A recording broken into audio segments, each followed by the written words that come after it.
or whatever. The fast signs. Fast signs.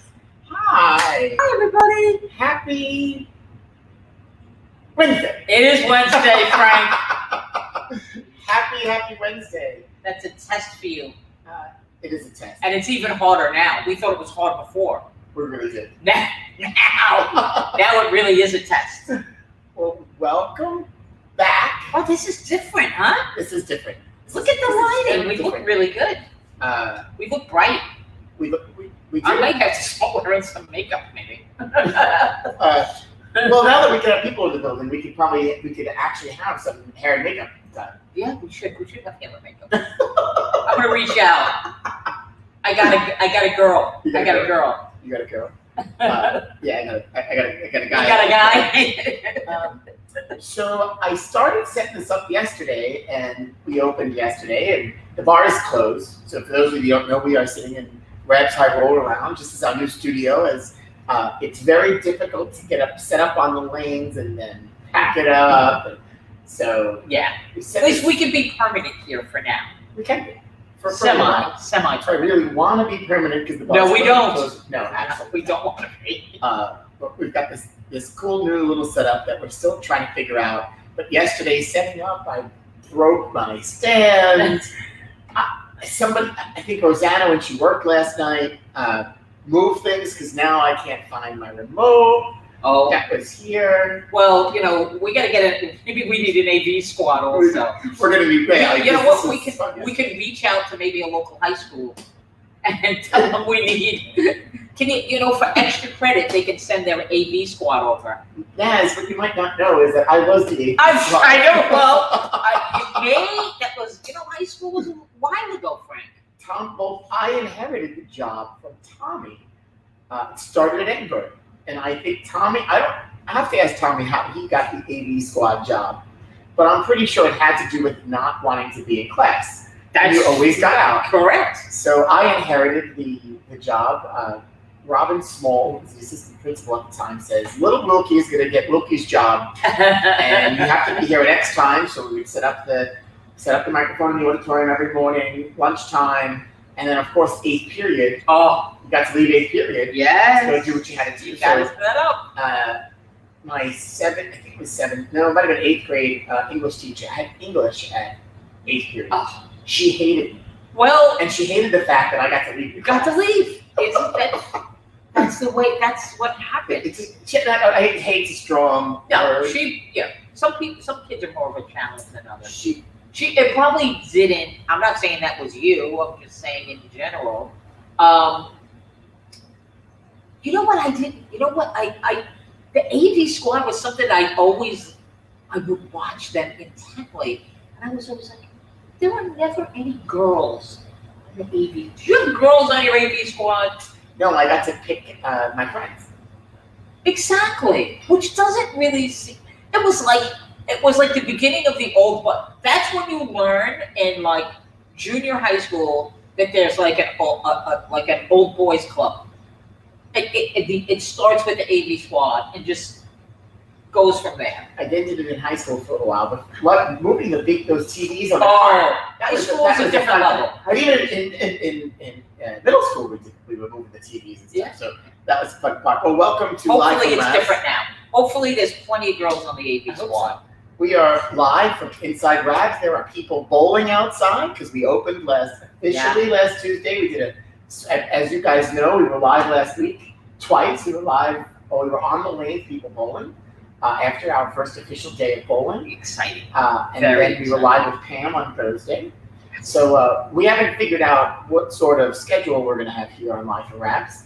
But it's just, hey, you never know what we're going to continue. I don't know what kind of schedule I was saying. Right, yeah. We're not on the daily schedule as we're working hard to get the new league season started. And, we're figuring out what's happening.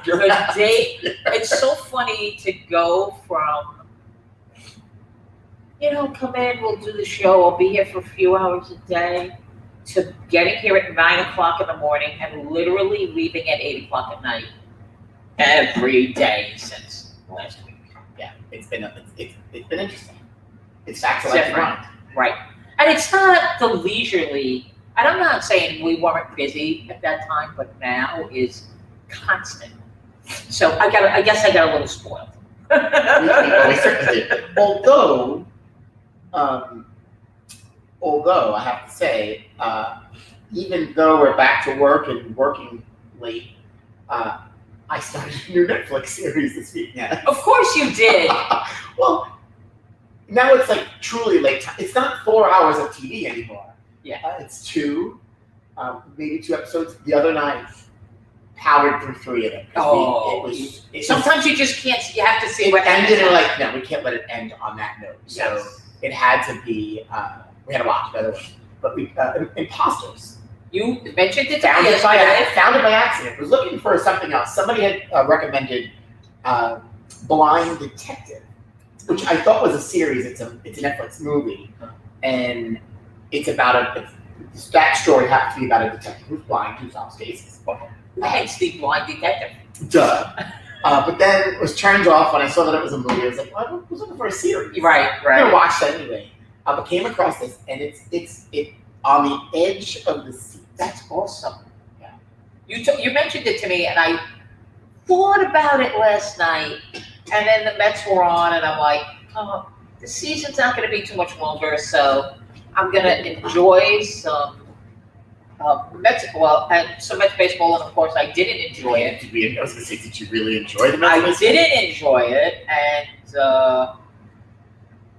yeah, it was brutal, and but still have to watch. They hit into some bad luck last night. I mean, they didn't really. I saw highlights, but they weren't really highlights. Yeah, lowlights. Still some lowlights. But yeah, that's that. So the Mets are. The one thing we have that's good is Jason DeGrom is pitching today. So that's what we got. We should Best pitcher in baseball. Best pitcher in baseball. So it's beautiful out.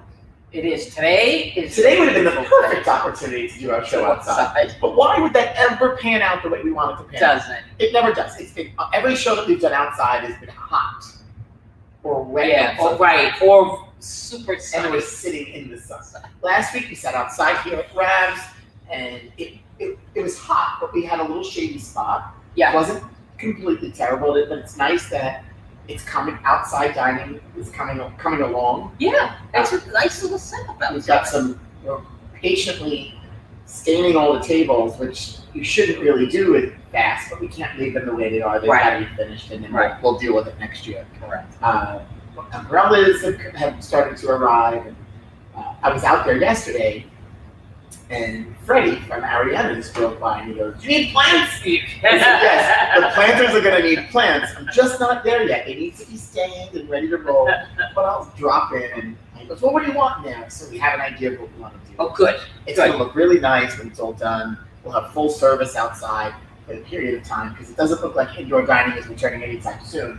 So children are going to be learning out in their parking lots in the winter.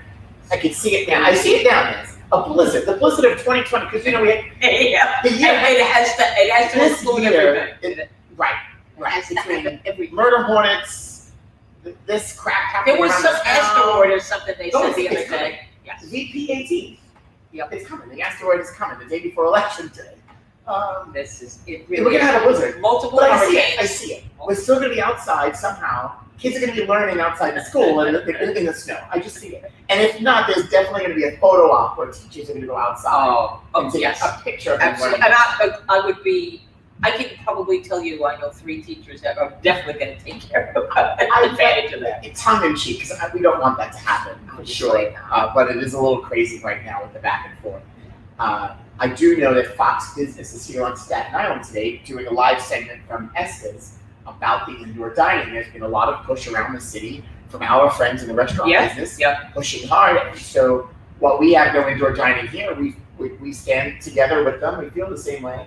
Although what I don't like a little bit is that their story is, people can go bowling, but we can't eat inside. Right. So they're using us as a crowbar. Yeah. To get However, in other parts of the country, it was the other way around. You can eat indoors, but you can't go bowling. Right. So we can't have it all. At the same time, it is different. It's and it is. I mean, obviously, the entire time when people are in here, they have to wear masks. We're in a restaurant; they wouldn't.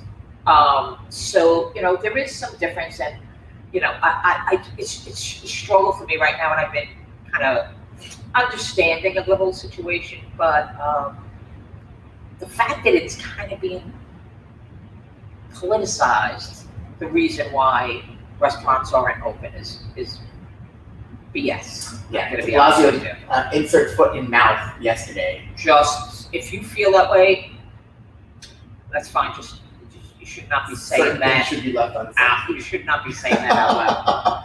Yeah. Anyway, So it's just a sad point that we're at that we're Yeah. still at this juncture where the rest of New York State has indoor dining. New Jersey's still an issue. With indoor dining, they were talking about a plan. It doesn't look like it's come forward yet, but it looks like they're working towards it. And so here we are today. We're happy. So we're just happy to be open and have the ability to have people bowl. Part of the experience certainly is having a drink and eating with your friends and family. Right. And we know that's just Pizza and French fries. discouraging for people. Bowling, pizza, French fries. Cheese fries. I'm not a fan of the cheese fries, but okay. If you like cheese on your fries. No, it's true. It goes hand in hand, and we have heard that. Oh, I can't eat. Yeah, well, I'm sorry, you can't eat. Yeah. So we're muddling through. We'll get there. Yeah, That'll be soon. I certainly hope so. Now, speaking of masks, quick commercial because we have two awesome guests with us today. We do. I'm excited. Super excited. Quick commercial. We teased this last week, but now you can get a hold of your own Rabs bowling mask. Look at these. How cool are these? These are They came out really awesome. cool. Little kitty ones. From our friends at Logo Infusion, and we've got Harry wearing the mask. We've got Well, these are just different. bowling on with the logo. These little kids ones are different. Those are the kid ones. They're different because they're smaller. No, they're different because of lining. Is the line really? No, it's the same, but I think it's different than the lining. All right, they're beautiful. You can buy them Very on the website. comfortable. And We'll shoot them over. You Yeah. can pick them up. We'll mail them to you. You can buy them at the front counter. But they come out really cool. And if you want to customize those, or you want your own custom mask, you want your own custom mask, We can put your name on. we can hook you up at Country Pro Shop. We have our customized Pro Shop mask. We can put your name. We can put your league name on there. We can put your nickname on there. Be careful with. Yeah, be careful. Yes, well, okay. But yes, yeah, come on in. Come on in. We want to see everybody back. And that's what's been really good about, I was going to say, the last couple of weeks is seeing our old friends back. And we lamented for 5 months how we missed everybody. And now a lot of people are back. Yes. Is there that one person that you just don't want to see? You know, I'm not going to say Totally true. It has been nice to see everybody coming in slowly.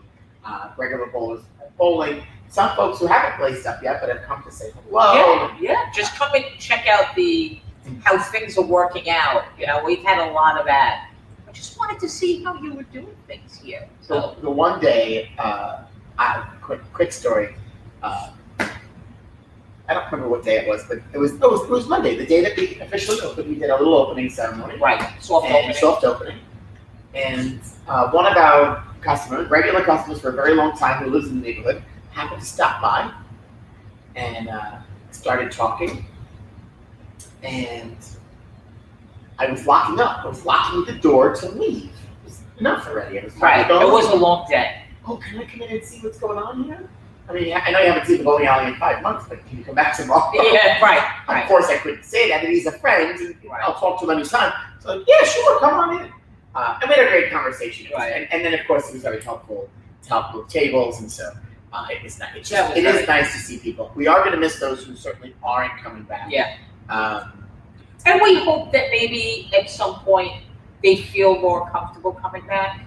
You know, they get past, or we all get past our, concerns. And, we're doing a tremendous job keeping from the front door to the snack bar, to the bathrooms, to the snack bar, to the pro shop, to the parking lot door, spotless. listen, let's make use of what we've done and what we will continue to do. And people, when you leave the bowling area from the ball return back, any touch point is getting cleaned before it's issued to the next person. That same lane's not getting reissued right away anyway. Yes. The process is all working so far. Yeah, so far. And as the league season kicks up, it's going to look We're different. definitely gonna be. We're going to be challenged. Challenged and tested. We will. And you know what? Hillary says it right. It's definitely a taste. There was a great taste of abnormal normalcy. Yes. For sure. It's just, the same. We're here. It's just, it is a little different for now. It's a little different for now. We'll get to it. Well, happy Wednesday, episode 125. Can you imagine? Now, if it was still closed, this would probably be episode 1. Oh, well, we'd be at 140. That'd be plus. Yeah, I've lost count. Yeah. I stopped tracking the days because it doesn't matter anymore. We're here, we're open. It's crazy to think about. Yeah, for episode 125. Whoa. Well, that's a big number. But we're here. And we still can find things to talk about, which is amazing. That is so true. And there's lots to talk about, though. There are so many things that we could talk about that we're not talking about. I will also add. And some things we avoid talking about. We need to avoid talking about. Last Thursday, when Pam was here, we had this big conversation about. So if you watched last Thursday's show, we talked about the Zeppelis and pizza. Yes. And of course, sitting outside, and so that she of course was inspired once again by being with us. And the Zeppelis wrote this nice story, and getting lost in the translation of the story. The story was about how a lot of these festivals are shut down and canceled, and you don't have access to your Zeppelis fried dough, your festival cakes, food or your carnival food. But many pizzerias on Staten Island Are still doing it. offer your Zeppelis. That day, Caitlin was working by herself, and I can't tell you how many bags of Zeppelis went out. I lost count at like 12. And I looked at her and she says, if one more person tells me they saw it in the ad, I come through the phone. And it's great because it works. The power of suggestive photos and the power of the story, where one lady said to me specifically, my mother saw it in the advance and she sent me to go pick up Zeppelis. And you can't just get like half a dozen. No, you have to get a bagel. Yeah, and it's like getting bagels. You can never buy 6 bagels or a dozen bagels because then there's always 6 free. Yes, right. So you get the extra anyway. You might as well take it. You might as well just take it. Might as well and feed them to the birds. But I don't think you want to feed them to birds. But and it doesn't hurt that those Zeppelis are on point. They are. They are delicious. Yeah. And and we're going to be missing that. I did have one last Thursday. I had no choice. We had one. But I had a choice. I really had. Yeah, you really had a choice. It smelled amazing. But I don't eat that on a regular basis. Yeah, it's a little treat. We've been doing some meal planning, so That's that's conversation for later. Anyway, so Naz, you invited these 2 very special people, friends of ours, to be on our show today. Yes. Before realizing that we would get back open. Right, we didn't know. Good, perfect timing. Yeah, and we have other guests that we've invited to be on the show, so you just never know what's going to happen here. Right. But we wanted to keep the tradition. Wanted to have them come on. Yes. And they're awesome. They're involved in so many different things here in our community, and of course we want them to talk about. What were the things that they do and how they help local businesses. And that's sort of the angle that Naz wants to talk about too. Chad and Danielle, hi guys. Hey guys, Hi. How are you? We're doing all right. As you can see, we're back in action. We're excited to be here. We don't have pins crashing in the Behind background, but they are out there crashing, and we're just excited to be back in action. Yeah, we are. I just want to say I love the masks. Yeah. Oh, good, yeah, really cool. Right? I love that was our commercial. They look awesome. And I have to tell you, all this conversation around food, I told Danielle, I got to get up and go get some food right now. I'm hungry. Yeah, from these 2 very skinny people. Yeah. Hey, so this has been a long, challenging time for a lot of us in different ways, and you guys,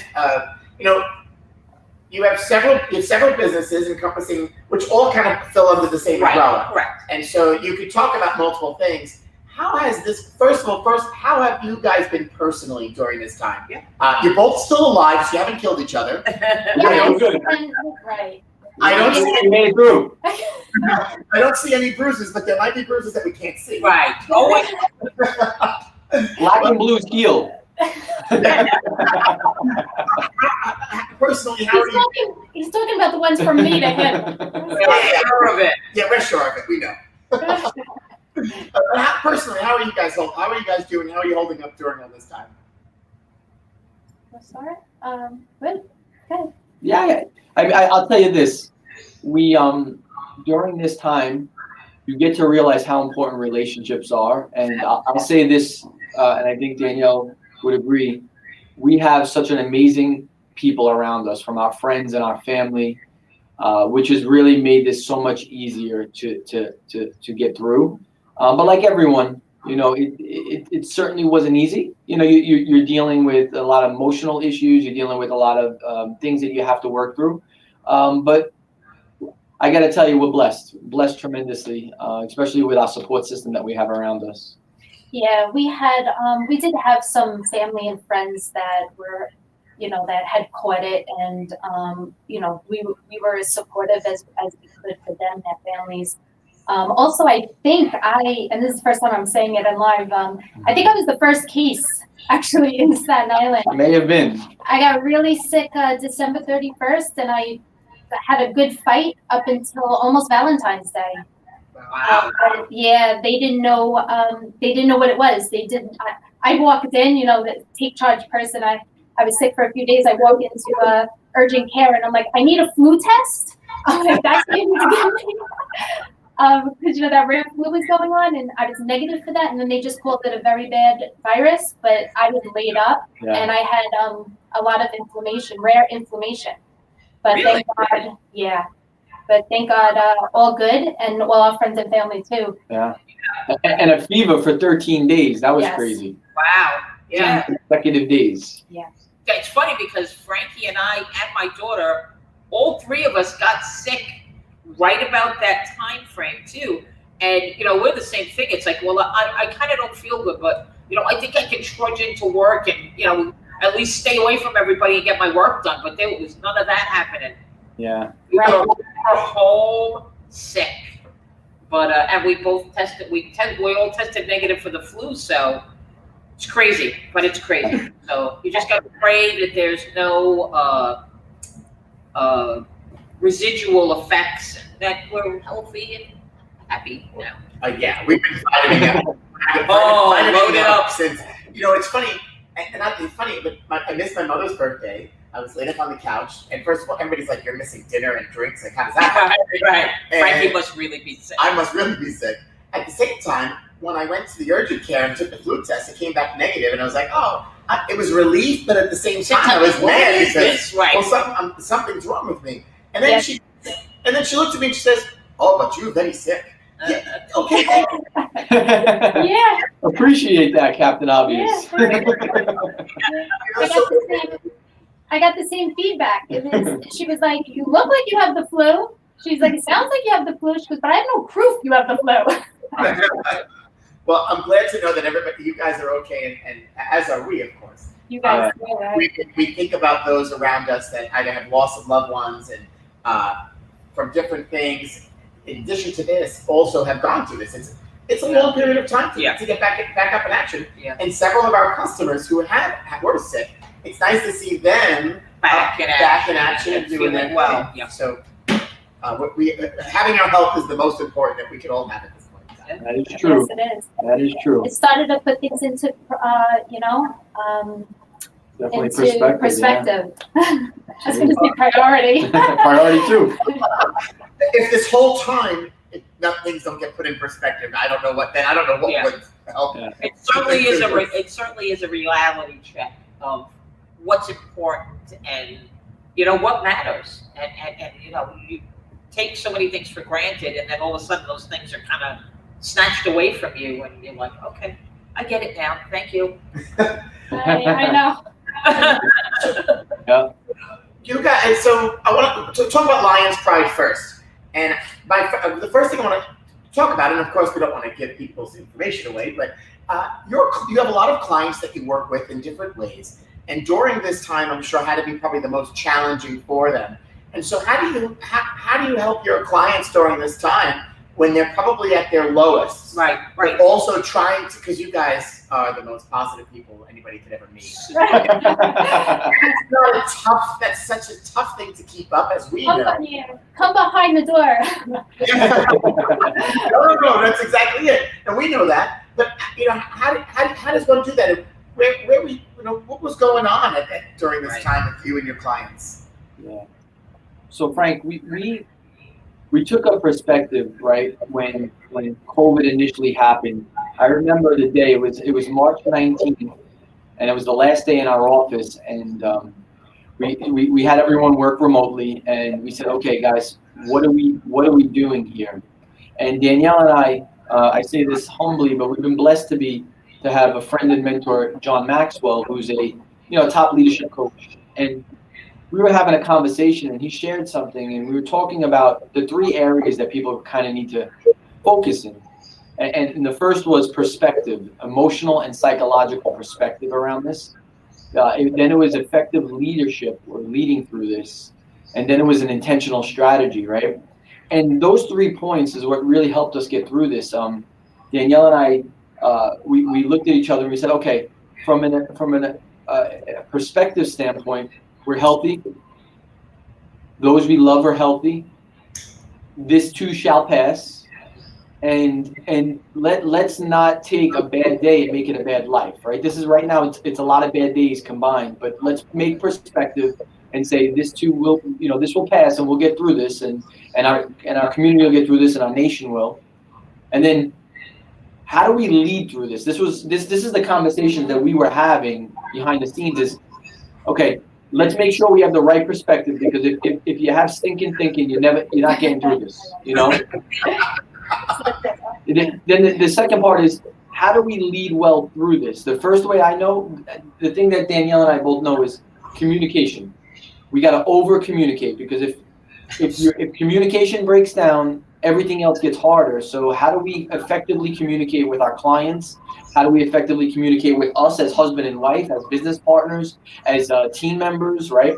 And then the last part of it is, how do we create a strategy that will help us get through this? And I say this all the time, is that you could have good intentions, but good intentions is not intentionally good. And Correct. Yeah. good intentions only get you this far. Good action is what makes things happen. So we created a game plan, and we just followed through on it as best we could. We did our best we can. Just a few steps before that, though. Our first initial thing for us, and what we shared with our clients and everybody else, was first we need to make sure everybody was okay. So checking in with everybody. I mean, we put a list together of everybody, and we reached out to stay connected and to make sure that everybody was okay, and took the time really to listen. Yeah. Right. To what was going on in everybody around us, so that we could help as effective as possible. Yeah, and I'll share this. I think you guys may have heard this. I'm not sure, but our partner, John Picarello, he John. Shout out to John. John. I don't know John, but I feel like I now know. I don't think I know John, but I now know John through stories from Nazareth. Yeah. So John writes all of our articles. He's our chief leadership officer. Writes all of our articles, all the leadership articles that come out of our company. Also named our lion Clarence. Yes. But he I think was designed for a time such as this, and I'll tell you why. He was a fireman for 20 years of his life before he got into the leadership coaching space, right? And he dealt directly with all the trauma that people went through in September 11th. He actually was in the hotel building that the towers collapsed on. Wow. And then he was on West Street as the towers came down. He was running up West Street, or West Side Highway at that time, right? So he had to deal with tremendous amount of PTSD and anxiety and everything. So a lot of what he went through personally, and then he had to go through and coach himself through, and then he got trained to deal with people and help them through these types of scenarios, a lot of high stress, high anxiety, high PTSD times. I think God has a funny way of doing things, because I think it really helped him tremendously at this time to deal with people's emotions, because he was able to help us. He was a tremendous asset to our clients, helping them and coaching them through a lot of this emotional stuff. Because when people think of business, they think of, oh, you need to sell, you need to just produce, not realizing that there's a whole emotional element of it. And if you can't get through that, you're not getting to the other side of it. Oh, no. That's so true. Yeah, and I think that when you talk about leadership, I think that our city, our state, and our nation are a perfect example of how important good, directed, and strong leadership is. Yeah. I think we've seen both sides of it. We've seen great leadership, good leadership, and maybe not so good leadership. Yeah. Mm-hmm. Yeah. It's something that's so key. And you know what? One of the things I think you guys will appreciate is we're actually with the John Maxwell Leadership Foundation, Danielle and I, and a lot of key leaders in the community. We're doing something called community transformation, which is how do we take values and bring it into a community to see change. And I think our community is so ready for this. And to your point, Nazareth, is that when you lead well, things get better, and when you lead poorly, things deteriorate. And we're seeing the effects of it on both sides, right? Yeah, absolutely. So excited to be working on that with. That's a great project. That is. Yeah, I look forward to hearing more about that. Yep. Surely we'll share with you. So when somebody comes to you for coaching, it's one of those things that everybody in business knows everything, right? So that's probably the first thing knocking somebody down. Like, you don't know everything if you don't keep your four walls all the time. And we talk about this a lot because that's how you grow your business. But what do you feel is the biggest challenge somebody comes to you with that says, hey, I need some direction, I need some help, and sometimes maybe it's just popping of the ego. But what truly is that when somebody comes to you? I'd like to hear the both perspectives from hers and mine. I think. Oh, wait a second. Okay. Thanks. I want to say the first thing that I've seen clients come to us with is usually a problem, right? They come with a problem that they're seeking help for, and they've really come up usually against the wall, and they have no other where else to turn, and they're like, okay, maybe I should try out this coaching thing. And the other thing is, I think building that trust, it's something that we do intentionally, is, we don't share unless they share.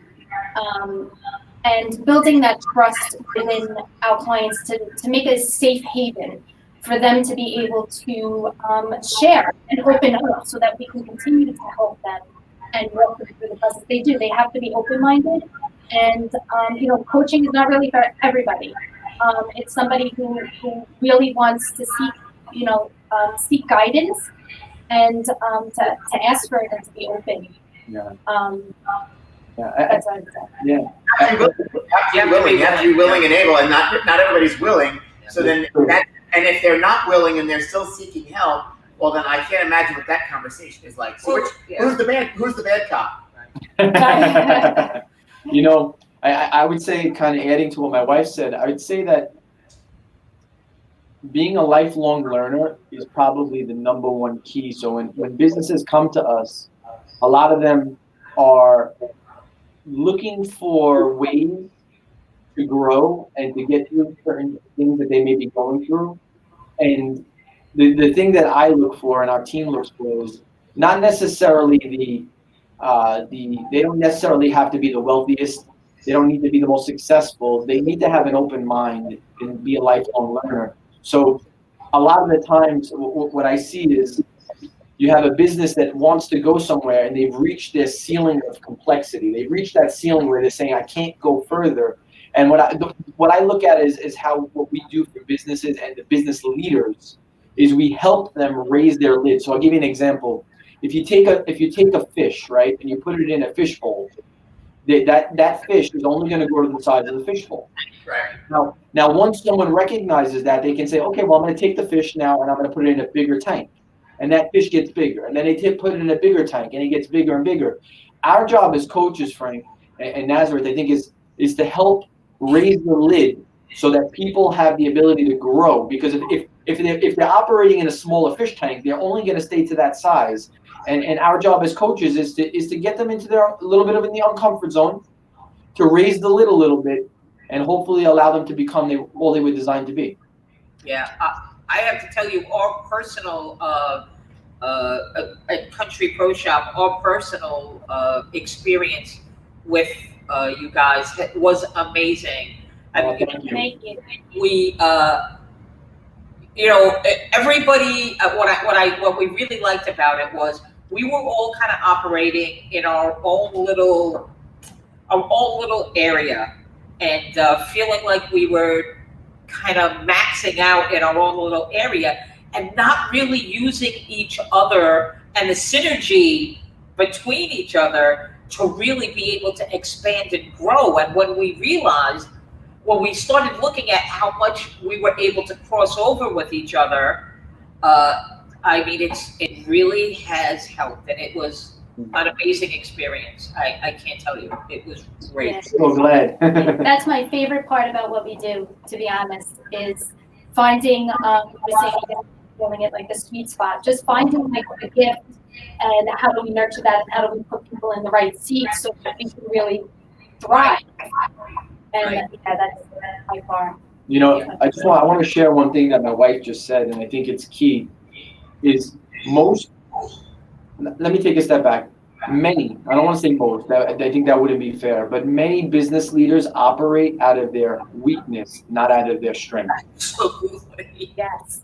And what we believe is this, is we believe that when you take someone and you put them in their area of strength, one, they're happier, they're more fulfilled, and they perform at a higher level. So our job working with people is not necessarily coming up with all these ideas, it's helping them get the people that they have, including themselves, and put them in the right seat on the right bus in the area that they were gifted in.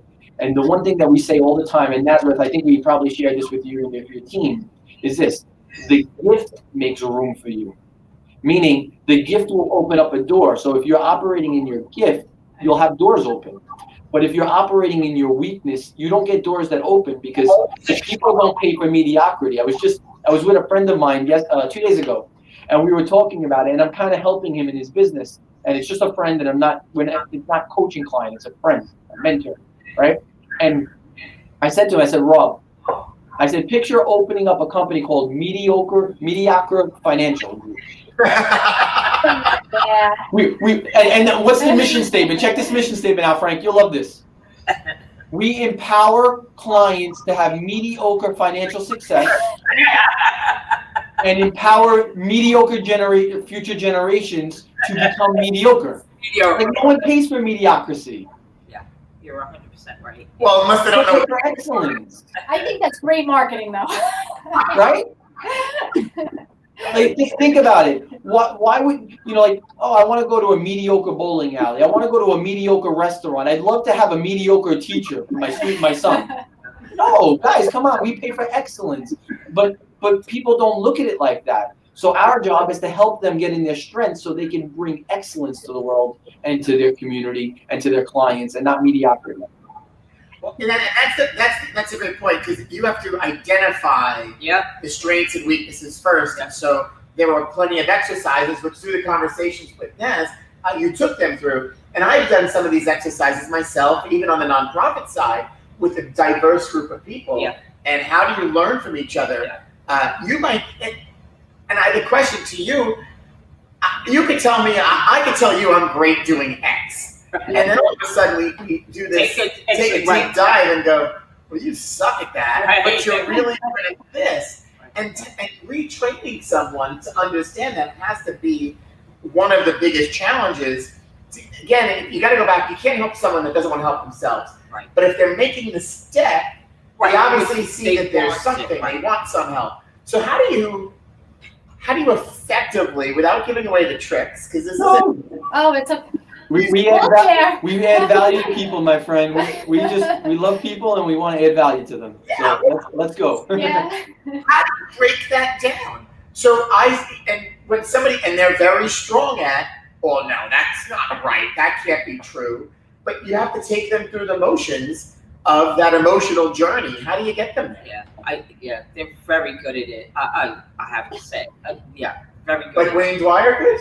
Thank you. I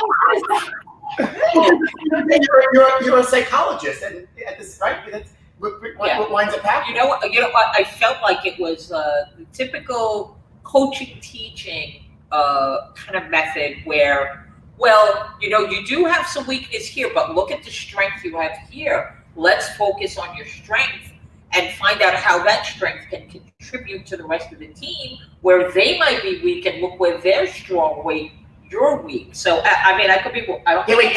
Before you answer the question, I'm going to actually zip back to Nazareth, because now both of us are Sagittarians. Think about the qualities within a Sagittarian. We're pretty stubborn. So Nazareth, how did that work for you?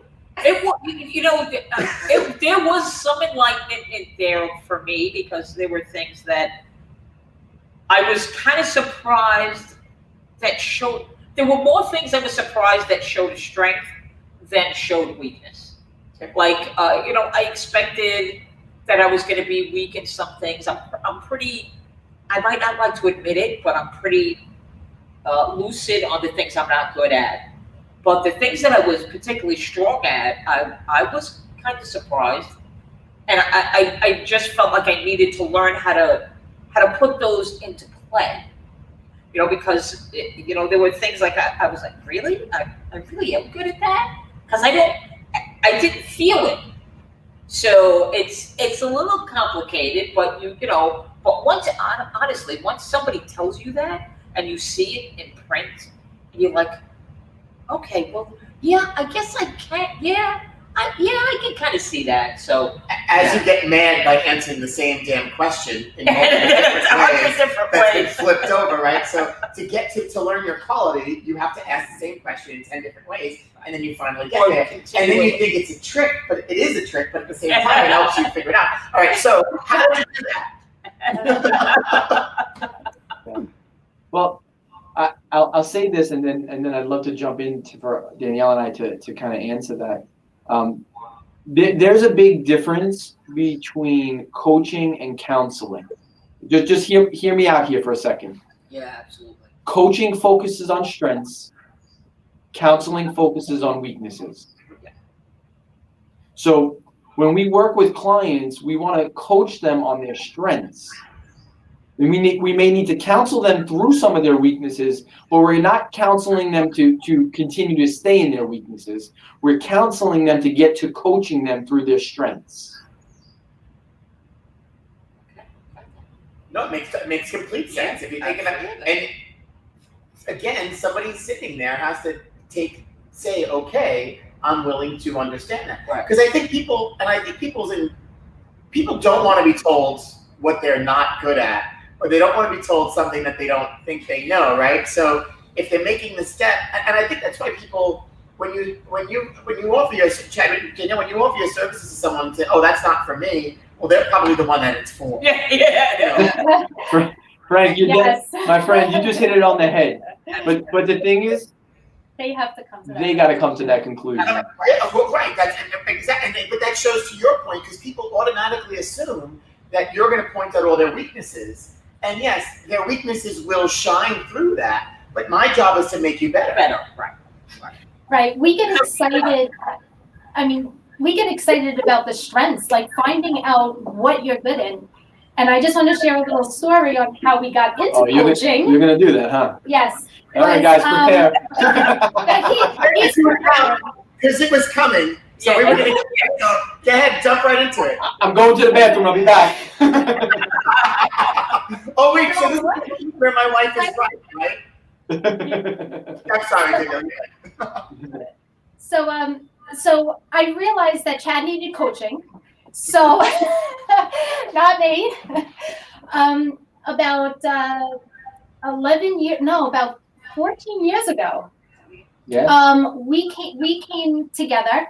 Only dating. I'm gonna go even a step further. Dating only 6 months, and we already knew we wanted to work together we didn't talk about engagement. We talked about working together. And, You would think like, it would be like, so when do we get engaged and married? Danielle's like, so when do we create a new company? Yes. You know, and we started to work together, and both of us are. I'm a lot in the background, but I'm also in was an A personality. We're both dominating, and we both wanted to take control of what we wanted to build and how we wanted to build it, and we were fighting like nonstop, quitting almost every day. Who's walking out of the office? You know, who's firing who? Just an FYI, we had a partner at the time, and this was at one of our other companies, and we literally pushed him out because he's like, I can't deal with you guys. You guys are crazy. Yeah. So you know, this was. and he meant it too.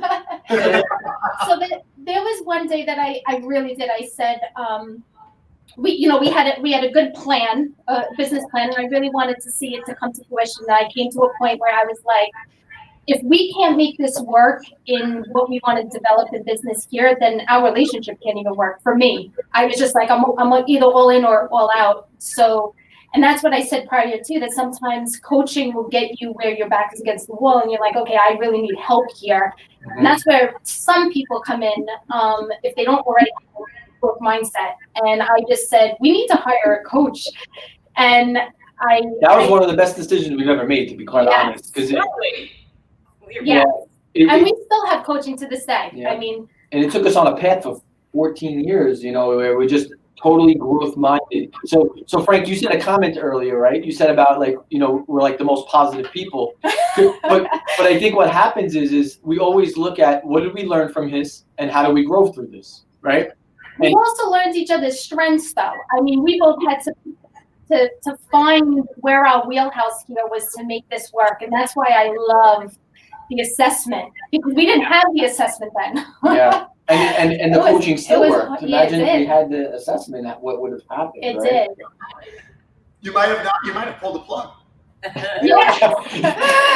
Or you may have been totally right. Maybe. Or it would be that you would have gotten married and then that's it. We're not working together. You guys, you have something that's very special. Being able to work together and come to a consensus to build that is not something many couples can do. So kudos to the two of you. Absolutely. It certainly shows in your work and all the work that you do, not only just within your business, but within the community and the other things that you do together. Absolutely. You do see them separate. But I mean, it's very rare that you see them separate sometimes. We feel that way too.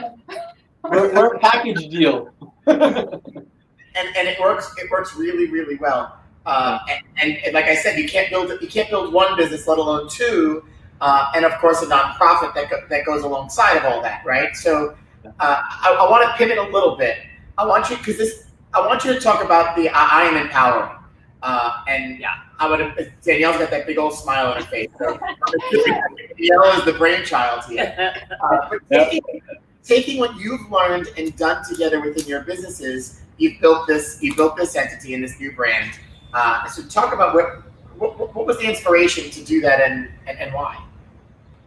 Well, I'll just go to a personal matter, which most people know. Chad and I actually have been trying to have kids since we got married. We just went on to 9 years of marriage. And we just have a big heart for children. We have 20 nieces and nephews. And that would be 2 baseball teams and two subs, guys. That would be 9 + 9 and 2. Just clarity. Very active in our nieces and nephews' lives, and I'm not having. I mean, I didn't grow up with a mentor. Chad did. Chad had a mentor in his life, and he saw what an impact that was. So from that, of him having one, me not having one, wishing I had one. We were like, how do we create something that we can meet the kids where they are now in such a, pivotal part of their life, which is high school, where I could have used it most was in high school. So we came up to see, it honestly goes back to coaching too. We in our late 20s started I say the quote a lot, awareness, increased awareness transforms lives. And coaching really transformed us. And I was thinking to myself, if I would have known some of those principles at a younger age, where I would be today. So we were like, how do we help the kids in that state, at that time? And also with the drug epidemic coming on, that was another soft spot where we were like, how do we reach the kids before they start, tapping in, before they start experimenting, because they're wondering and they don't know who they are or what they want to do.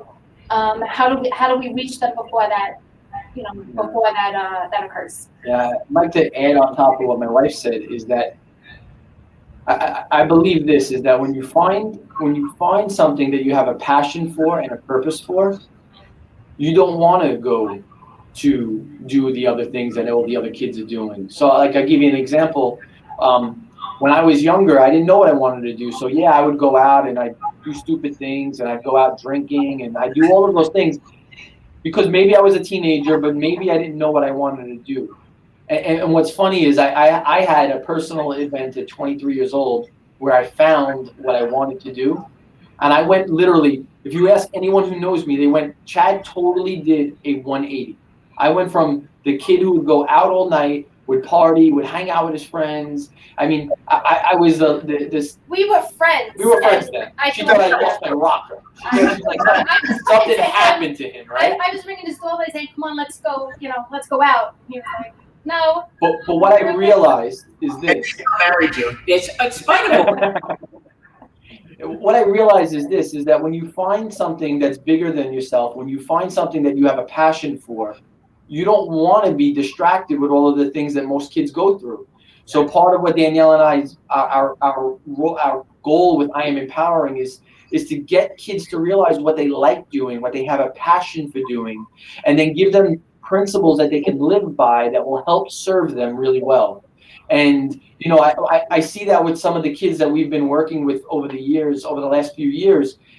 Some of these kids are doing tremendous things in their life, and they're not going down the path of drugs or alcohol. And we wanted to choose the path. If we want to deal with the immediate issue, which was the drug opioid, or do we want to deal with the root issue, which is helping these young kids find their purpose and passion so they never get to the drug issue? And we chose this route. Both of them are vital. Both of them are needed. We just happen to choose and lead towards this side of it. Well, and as a result of you could help fix this problem when you start fix here. The bottom. Right, you got to start somewhere. You got to work.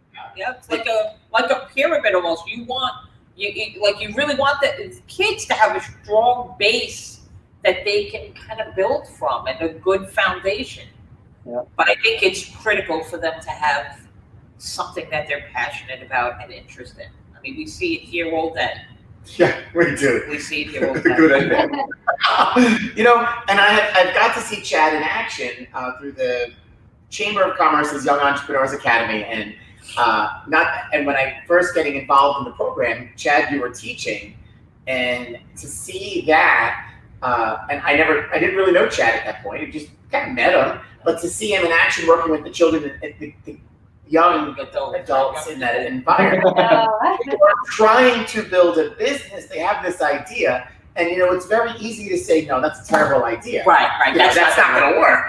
Right. Here's Chad with other mentors, basically helping them, and then bringing mentors in as part of the program, saying, all right, well, we can make this work, but how do we work it? And I was firsthand see that, and so I can so totally see how that complements the work that you do, and that's awesome. Thank you. And Frank, we can't wait for you to come in and speak to the kids. Yeah, that's gonna be fun. Anytime you want. I put you on the spot. We got to get the kids back together in person. Right now, we've been COVIDing. Yeah, we don't know what's going on, but anytime. We love to. Naz and I certainly love to. We talk to the kids all the time here, and our job is not only to provide them this recreational need and social activity, but provide them life skills at the same time. Yeah. And so through our coaches and through this environment, it's great to just come to the bowling alley all the time. But if I'm not yelling at you and Nez yelling at you, you know that something's wrong. Right. But at the same time, we feel obligated to make sure that we provide a safe environment where they're not just bowling. Yeah. And I think that's reflected in the parents trusting us and knowing that while their kids are here, that they're safe and kind of like somebody else is looking after them. So yeah, that we've heard that for years. So important. How many times do you guys hear, oh, wow, I didn't know that we had access to what you do here on Staten Island? And that I would imagine that's probably one of the stumbling blocks, right? People are looking for business coaching and help, and they just automatically do a Google search and they'll come across you, and then they wind up at another agency that's not around, or they stop because they can't get it locally. I think it's something that's very unique that we don't typically see, that you might not realize you have access to in your back door. Yeah, you know, it's so funny. I think I think we may be the only coaching company that I've seen in the two business organizations, the SIEDC and the Chamber of Commerce. I don't know of another one that does leadership and business coaching and consulting. You know, one of the things that happened to us is that we had two coaches at the same time. Mm-hmm. One was a leadership coach and one was a business strategy coach, right?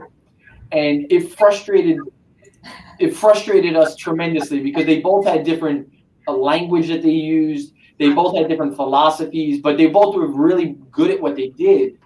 And Danielle and I said, how do we take those two things and put it together? And one of the companies that we didn't talk about is a generational planning firm that my wife and I own called Wealth and Legacy Group.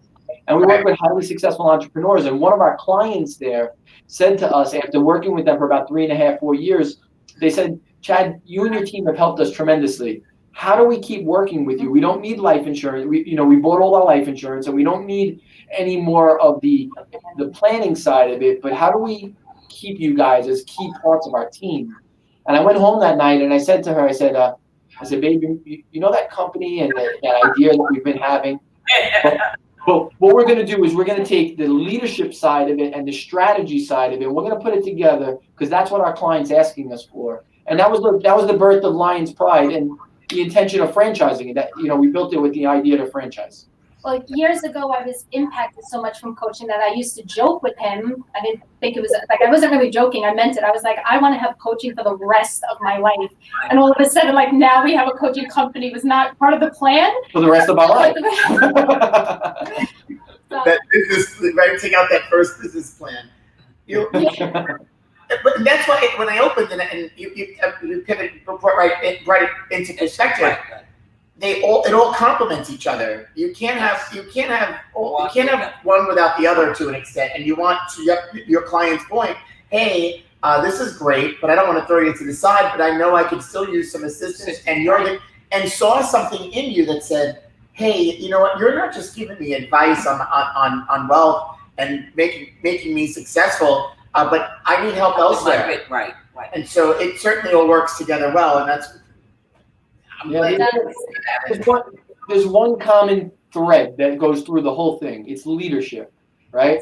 It's family leadership, it's business leadership, and it's leadership of our next generation. But that's the common thread through all of our organizations. We believe that leaders impact communities.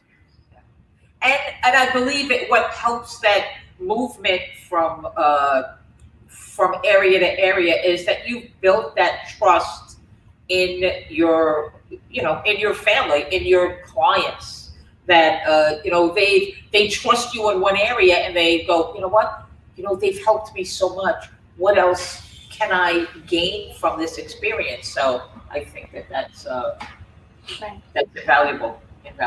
Thank you. Yeah, and we don't take on too much. We stay in our wheelhouse. Everybody should do that. Yeah.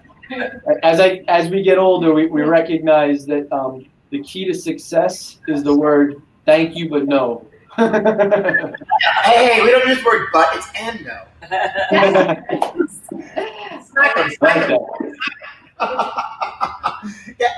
Yeah. You guys are awesome. No, you guys are awesome. Hey, we can keep talking about what you guys do, and it's great. So I appreciate you guys taking the time with us today. Yeah. And I hope that for those that are watching, are going to watch later, take a little piece of advice here. And there's a great message to be had within that. It's not just, it's easy to say, go pick up a self-help book, right? And at the same time, I can go pick up this book and read it, but then I can go pick up the next one. And without the guidance, what good is that self-help book? Right. And it's not going to help you build your business or help you realize that, hey, we might have a problem here. Right, because it's self-guided. So if you read a book, you're reading it with your prejudices and ideas in it. So you're going to cherry pick the things that you're like, yeah, I can use help with that. Instead of somebody confronting you with the truth and go, well, you think that that's the way it is, but this is really the way it is. So, I think that the additional truth, I want to call it, I like calling it truth, is helpful, is invaluable to us, invaluable. Nazareth, to your point of what you just said, is the same mindset that got you to the problem will not get you through and out of that problem. So unless you're able to look at it through a different lens, which most people aren't, or else you wouldn't have been in the situation, right? You're not even aware of it. So, yeah, being aware is number one. All right, how many times have you maybe told someone, hey, maybe this business thing isn't not for you? Yeah. We have a lot of stories. I have people that are very close to me who I don't try to encourage into business because I don't believe what I've observed that's their skill set. They may be a great manager, they may be a great proprietor in what they do, but an actual entrepreneur business leader, maybe not. So I don't think that everyone should be a business owner. I think people are designed to be an entrepreneur, right? And you don't want to put a person who's designed to lead a company well, but maybe not take the risks of owning the company. Yeah. You don't want to put them in that role because it may not work out well. Right. Yeah. You said it before. You're also not the expert in everything, so you have to. Well, I'm a firm believer in you have to surround yourself with strong people. Yeah, but you have to go to the experts for the information. I use the one example. I don't buy the brooms. I buy the brooms, but I don't pick them out because I'm not the one using it on a regular basis. So I use the broom. Yes. I like that. But I don't pick it out because I'm not sitting there sweeping it all day long. So what good is that if I'm not the one using it? And sometimes our team here laughs. Why are you asking me? Just buy it. No. And it's just anything. Correct. I just don't believe in that. I might have some experience, but it's so important to surround yourself. And it's not always that great people, right? Because you have to have both. Right. You have to have somebody that's going to tell you maybe you're not right, but help you along the process. But rely on the experts and the data to make the decision. I think that's one of the best pieces of advice. We haven't heard that at all in the last 5 months. No, never. Never. Frank, I think of you as as I'm hearing you, I think of you as a multiplier. Because you take youth that come in and work with you guys, and both you and Nazareth, and you multiply them. You help them reach and impact more people. And Maxwell, in his book, The Leader's Greatest Return, he talks about the 4 types of people, right? Dividers, subtractors, adders, and multipliers. And in business, the greatest return we're ever going to have in our lives is investing in multipliers, people who invest in others, right?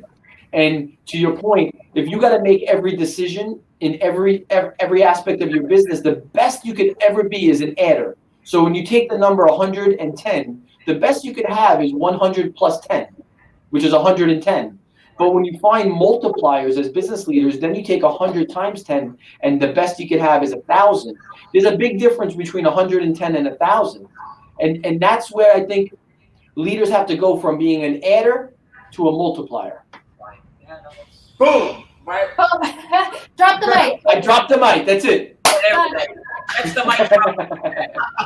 And Alan makes a point. Sometimes, in many cases, the ego is the creator of the problems, which certainly can be true. And listen, we all have an ego. I think everybody has one. It's where either you just learn, you have to figure out how to check it out the door and use it when you have to use it.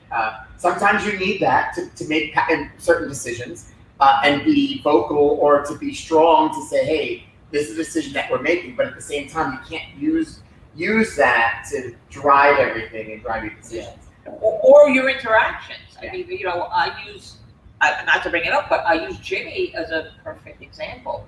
You know, he has the perfect balance of having, he's in keel. he doesn't, you know, he doesn't take things in personally. He has a personal investment, but he doesn't take it personally. So, I Hey, You know, I'll say this, Frank, before we hop.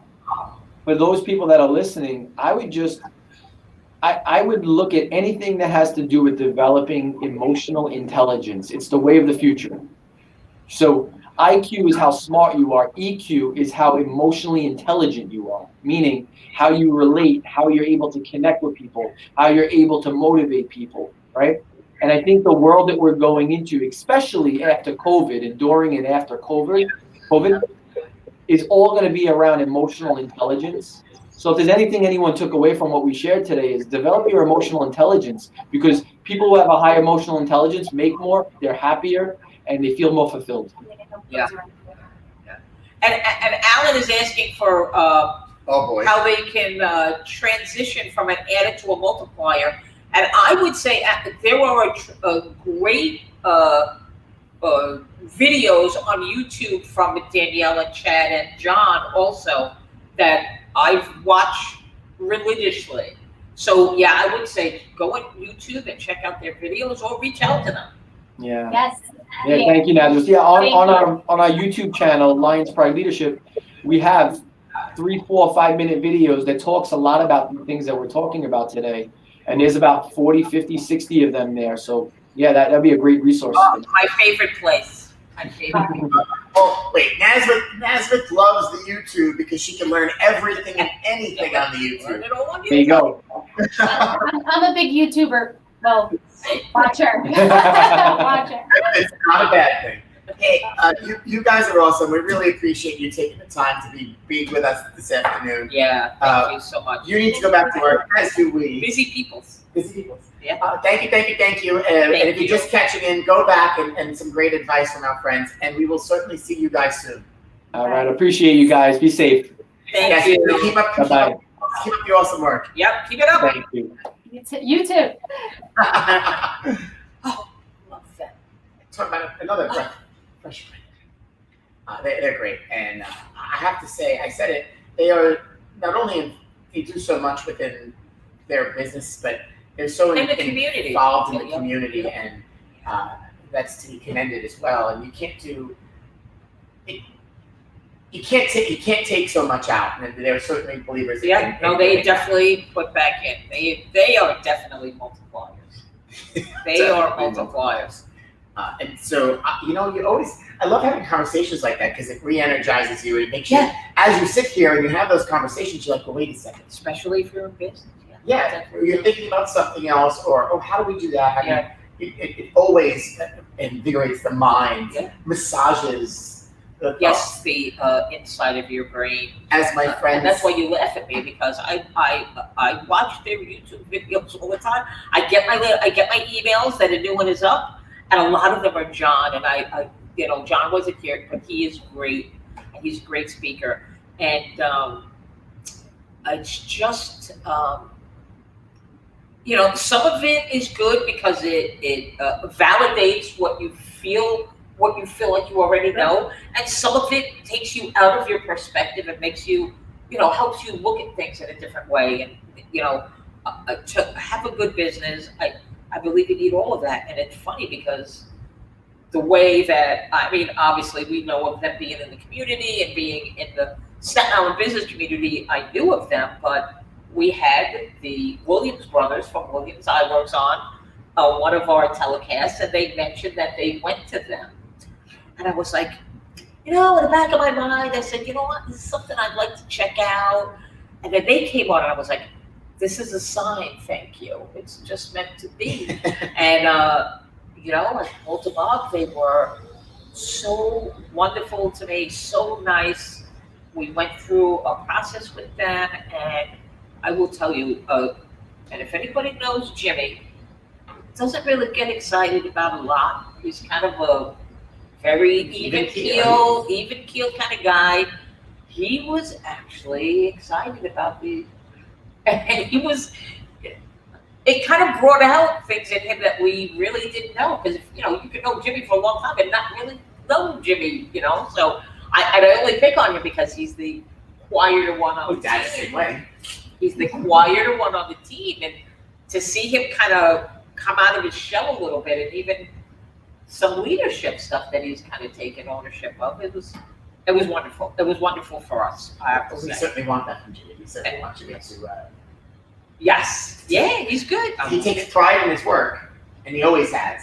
But he just relates very differently with it. So yeah, that's awesome to hear too. And you can see it, and even just recently when he came back to work, having some conversations, a little more chatty than usual. And that's what I mean. Coming out of his shell, I don't know if it was being at home with my daughter and the kids for 5 months and not talking to humans. I'm not saying that they're not human, but other humans. But Nikki, who talks he on was language. a little more. Alexis, who speaks on language. Yeah, well, because she's with the headphones on all the time. So, No, it's so true. And yeah, the Williams brothers are a great example. they are. That family dynamic, and you heard it when they were on with us. And if you ever go in the store, you see it. So you can see why they would want to take that leap, and because they're all working together. Yeah, and a family business, not to take away from any other businesses, but family businesses, as we know, present different challenges because, you go to a job and you punch the clock and you have your regular interactions with people. Family business doesn't normally stay in the building. No. It goes home with you. It's It everywhere. goes to bed You with can't you. go out to dinner. Can't go Even if you anywhere. open up dinner and say, we're not talking business, we're not talking shop, it never It works. still comes That's up. no different than in this day and age being with a group of people, we're not talking politics. It's very hard because Right. what have we been living for five months? We've been cooped up at home and living this world around us. So Yeah. how do you get in front of people and not? It's very, very difficult. Yeah. But when it comes to small business, the last week and a half has been another challenge for us too.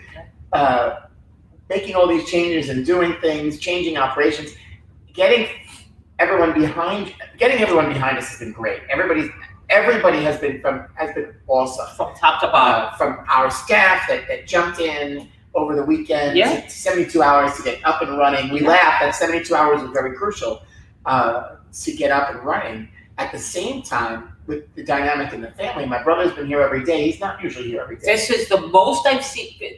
Whether it's good or bad, that's a different conversation. No, it's been good.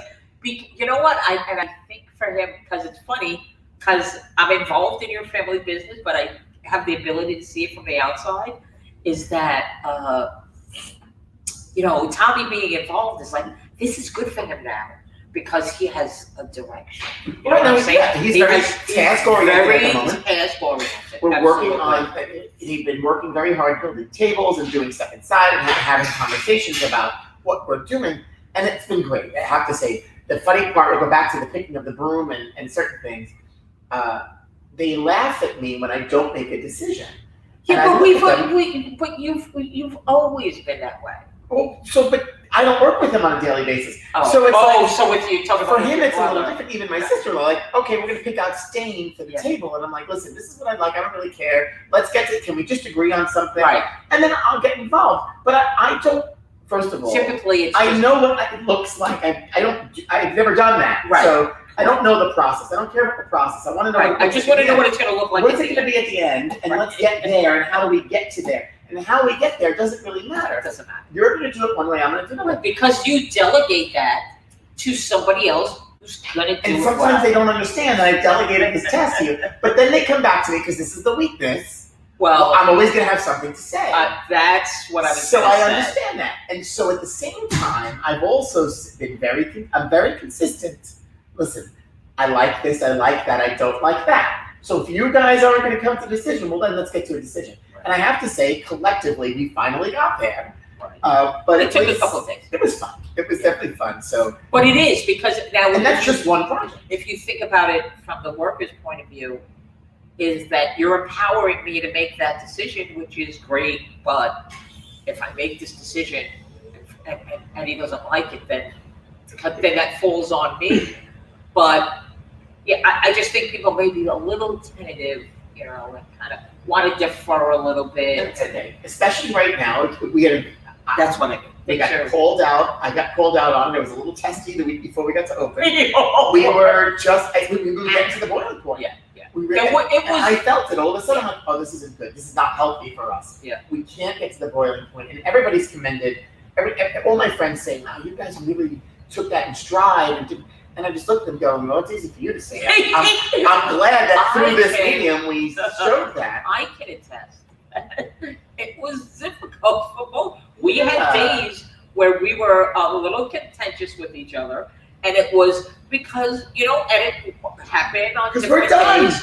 Right. We would happen on different days where there were days when things would kind of pile up. And it was like, okay, one thing would happen in the morning, it's like, okay. Then something else would happen. And then something else would happen. And then maybe somebody would come on the news and say, whatever, it's going to be another, and we're not in phase 3 or whatever it was. And it would be like, all right.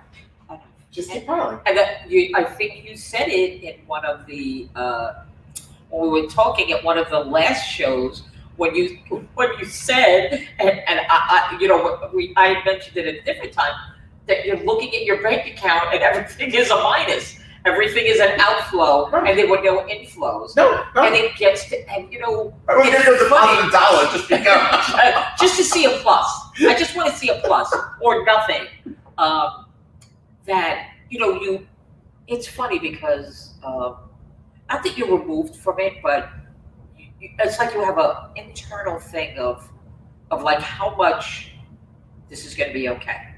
Like you have that meter in your head. And then it starts, and listen, we both know, the last couple of weeks we were getting close. It was getting to be, and we were cranky, and we, at different, thank God at different times. Although maybe 1 or 2 times both at the same time. But it was funny, like right up until the camera would go on, we would like sit at the table and be like, can we just get this over? Or I would call Naz out, I'm like, listen, we're not dealing with this today. Yeah. Not happening. You're going to be cranky today, that's great, fine. But can we get over this? Are you done yet? And then Liz would come out, and Liz is like, and then she's cranky. I'm like, oh, no. You all can't be cranky. And then we had this moment with Margot and Tina the one day, I was like, oh, no. And that was early on. I'm like, this can't happen. We can't have cranky people all over the place. Well, you have to accept the crankiness and just. And we did. We all, I have to say, everybody did well. Listen, we got through it, and we got through it together. We got if we were still closed, though, I think we'd still be ranting. Oh, if we were still, I don't know what to say. I would be. Honestly, I don't want to say I've placed it to someplace else, but honestly, the last couple of weeks, I've spoken to so many people in the restaurant business, and they're petrified. I mean, they were afraid before, but now, and I think it's because of the rhetoric, because there's, the little things that keeps popping up is like, no indoor dining until 2021, no indoor dining until there's a vaccine. Maybe this, maybe that, You can't, you have to get, and that's why I thought that their message about communication was so important, is that you're literally jerking people all over the place. Yeah. These are people they're at the breaking point already. Oh, yeah. And it's we're getting there. And Dennis Sermonak, who our friend was on the show, and we talked with Dennis, he says to me, one of the things that bothered him and with this conversation we're having, he says, these people have been open this whole time. You haven't, right? They've been open. Restaurant now, and he's not taking it lightly for the restaurants, but they've been open at least some. They had something. You haven't been able to generate any income. Right. And how does that happen? How did you get to that? Like we said, it wasn't easy, but he just couldn't wrap his head around. They're all complaining. At the same time, you're not complaining enough. Right. And there's nothing, it's out of control. We were complaining to each other. Anyway, hey, so we've been sharing memes of the day, and I thought this So we have a share. We do have a meme today. Yo, that's not true. So relative to 2020, but I don't know who needs to hear this. But you don't need anything from Amazon. That is so not true.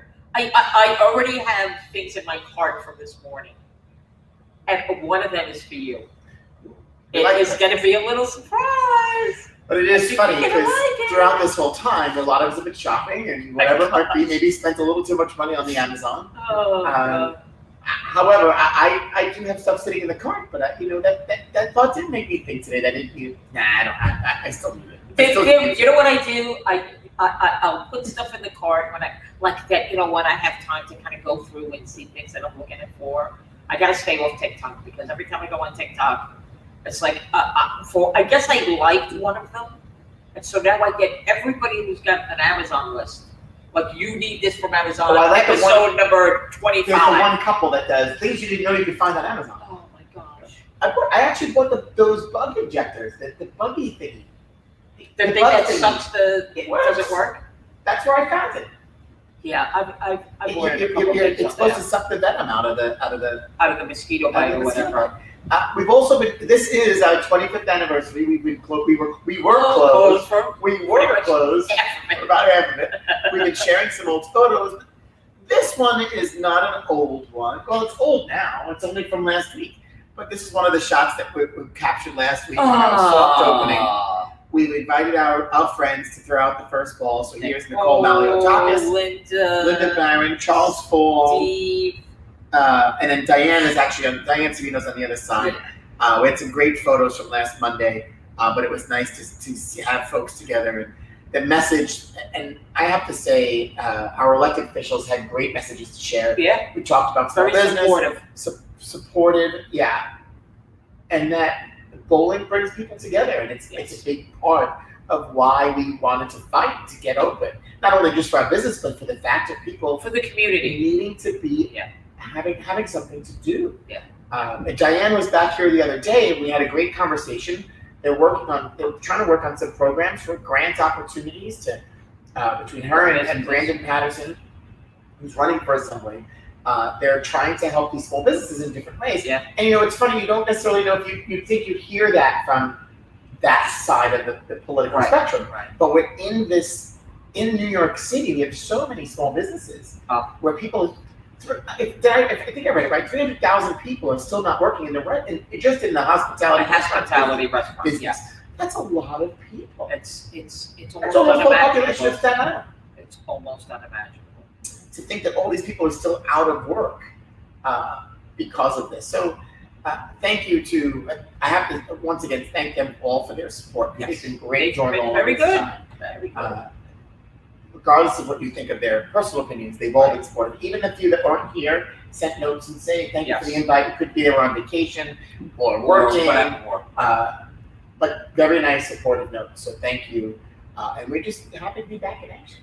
We are happy. Oh, I made some nice notes today. I did. I made a couple too. You know what I wanted to ask? What did you want to ask them? Wanted to ask them. She always does this. I know, because I make a note and then we get involved in conversation and I don't look back at my notes. And then I always wind up saying, do you have anything else? Yeah. No. What do you want to say? It's funny how when all I couldn't three get of your us, attention, actually. when we talked about urgent care, when we talked about going to the doctor, we all said we went to urgent care. Nobody said I went to my doctor. I know some people, that's their doctor. Well, for me, it just happened to be on the weekend and I couldn't get into the doctor's office. It was convenient and it worked. It was a great experience. Urgent care, I believe, has exploded. Look at all these places that have opened up. We used to only have Ivy, right? We only had, is it Ivy? What's the one up on Richard Road? I think it was. I don't even know if it's still Yeah, Ivy. but that was the only one we really had. And I've heard horror stories for a long time because it was the only one and they were always so busy. But then they opened up all So over. think about this. I understandably that the population of Staten Island has grown, but all these doctors. I think that came out of, you would call your doctor to book an appointment, and this is not a knock against doctors. They are some of the most important people in my life right now. You call to book an appointment. Listen, I don't feel good. Well, the doctor could see you in 3 weeks. Well, I probably won't I might be be sick dead then. then. I I probably won't be sick anymore. I'll either be better or, not around. So, I think when you look at the whole medical field and treatment of urgent care or people who are sick, not not sick, but they just want to, hopefully what you would hope has happened is it's taken the load off emergency rooms too, right. where emergency rooms used to be full We're going for everything. of people with stomach aches and, cuts. And I will tell you, Ray cut his head, I don't know, a couple months ago, and he had to get it sutured. And it was I didn't hit him with anything, although if you ask him, he'd probably tell you hit him with a golf club or something. But we were moving a piece of equipment. Anyway, he had to get sutures, and we went to an urgent care. And on the advice of my daughter, they did a great job. Of course. There's no I couldn't believe. Huh? I know they're doctors, but you don't sometimes think of it. You think of it as, well, I have a little bit of a cold, I'm going to go to the urgent care. Look, they sutured him up. They did a great job, great aftercare. They called to ask how he was doing. Wonderful. It definitely alleviates. We're looking at Jamie on the show. We talked a little bit about that, but it certainly helps alleviate the emergency rooms from a very different perspective. Now, if they can handle it, they'll do what they can, and then they'll ship you off. You to please go somewhere else. Yeah, or they'll take you. They'll get you there to the emergency room, but at least they'll start the process. Right. I've gone there several times for different things. Yeah, and I was never brought people there. Yeah. In a 2-week span, I brought 2 people there for cuts. Tina almost chopped a finger off, and Philip almost cut his hand off. I think they thought that I was the boss that was hurting people. I didn't want to go the second time. I was like, oh, this isn't good. Yeah, this is not going to look good for me. So what happened? Is it a work accident? Yeah. But they really, to your point, they Yeah, really did great. So they're there. It's a great accent. And that was my personal. That was the first time I ever went to the urgent care. I had no reason to use it before. Right. And I had a great experience, except for the fact that you don't have the flu, but you're very sick. Oh, thank you. Right. Oh, hey. Well, that was fun. Thank you, Chad and Danielle, for being on with us today. We appreciate you taking the time. They're great. If you just happen to swipe in now and catch us, go back. Some great advice, great people. Check them out. Lions Pride Leadership. Yeah. And check out the leadership those. Side. Yeah, check out those videos on YouTube because even if you don't have a business, they're great life. We love to use the term life lessons, but they are great for just just being a lifelong learner and learning more about life and yourself and how you deal with situations. Just great stuff, and it's out there for free. You just have to pay for that stuff. You never don't put out their universe because now they'll flip on the subscription. We in 125 episodes in, we haven't monetized this yet. We have not. We're just waiting no for a TV deal. logos here. None. We're waiting for a TV deal. Well, welcome back to Live from Rams. We are inside in our new studio. We never know where we might be. There may be some changes, I think. Yes. Can't be on the floor. No, but we got to figure out a way to We'll figure this out. We'll figure something out. Yeah.